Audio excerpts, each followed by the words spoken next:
Se morda kdaj znajdeš v trenutku, ko dvomiš v svoje sposobnosti, ko se ti zdi, da ne zaslužiš uspeha, ki si ga dosegla, in ko misliš, da bodo drugi odkrili, da morda nisi tako sposobna, kot se zdi. To je znan občutek, s katerim se je vsaka od nas vsaj enkrat spopadala. Vem, kako težko je govoriti o tem, še posebej, ker se zdi, da smo v svetu, kjer moramo vedno izgledati in se vesti popolno.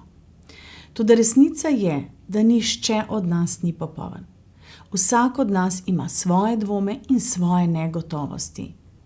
Prav je, da o njih spregovorimo.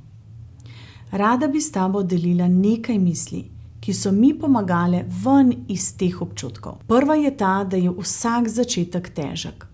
Pomembno je, da se ne primerjaš z drugimi, ampak da ceniš svojo pot in svoj napredek. Drugo, dovolj je, da si ti.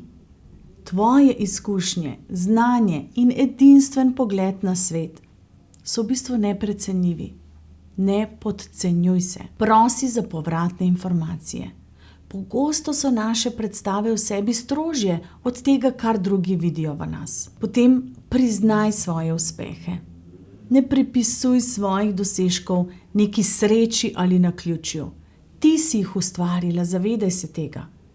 In vesela bom, če v komentarju tudi ti deliš, kako si se spoprijemala s tovrstnimi vsiljenimi občutki. Kaj ti je takrat pomagalo? Jaz pa bom navijala za tvoj uspeh.